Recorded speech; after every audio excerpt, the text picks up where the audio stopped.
তার জীবনটা যেন ঠিক একটা সিনেমা।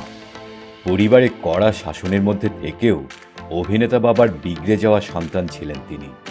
৯ বছর বয়সেই সিগারেটে টান, তারপর একসময় বুঁদ হয়েছিলেন নেশায়, নায়ক থেকে হয়ে উঠেছিলেন খলনায়ক। একটা সময় কঠিন যুদ্ধ করেছেন ক্যান্সারের সঙ্গে। পরিবার পরিজন থাকা সত্ত্বেও একা থাকতে হয় তাকে। জীবনের পরতে পরতে নাটকীয়তা নিয়ে চলা এই মানুষটি হলেন সঞ্জয় দত্ত। বলিউডে সবাই যাকে ডাকেন সঞ্জু বাবা বলে। আজ এই অভিনেতার জন্মদিন। এই 2025-এ তিনি পা রাখলেন 66 বছর বয়সে। বলিউডের দুই কিংবদন্তি, অভিনেত্রী নার্গিস ও অভিনেতা সুনীল দত্তের সন্তান সঞ্জয় দত্তের বলিউডে আত্মপ্রকাশ ঘটে বাবার পরিচালিত রকি ছবি দিয়ে 1981 সালে। দারুণ জনপ্রিয়তা পায় তার এই ডেবিউ ছবিটি।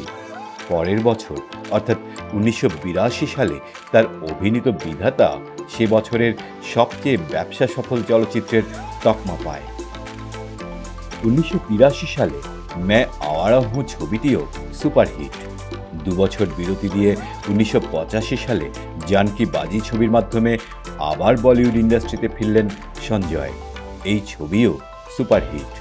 এরপর থেকে একের পর এক সফল চলচ্চিত্রে অভিনয় করে যান তিনি। 12 মার্চ 1993 মুম্বাই ব্লাস্ট, সন্ত্রাসবাদের চরমতম নিদর্শন দেখল ভারতের এই বাণিজ্য নগরী। আর এই ঘটনার সাথে সম্পৃক্ততা পাওয়া গেল সঞ্জয়ের, যার ফলে রাতারাতি সারা দেশের কাছে তিনি হয়ে উঠলেন খলনায়ক।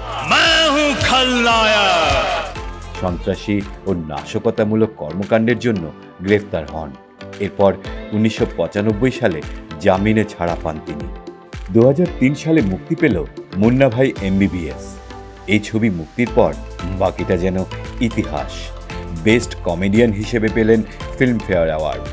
2006-এ লাগে রহো মুন্না ভাই যেন ভুলিয়ে দিল অতীতের সেই খলনায়ককে।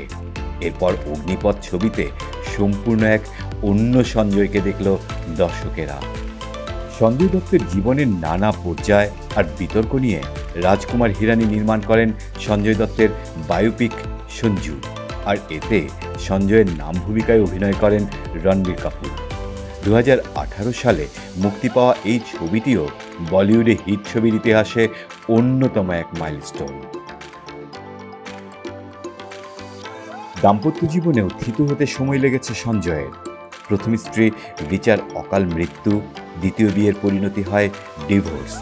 এরপর 2008 সালে অভিনেত্রী মান্যতার সঙ্গে ঘর বেঁধেছেন সঞ্জয়। শাহরান ও ইকরা নামের তাদের 2 যমজ সন্তান। লম্বা সময় ধরে জেলে কাটিয়েছেন এই নায়ক। সেই সময়েও সঞ্জয়ের পাশে দাঁড়িয়েছেন মান্যতা। একা হাতে সামলেছেন 2 সন্তান ও সঞ্জয়ের সব কিছু।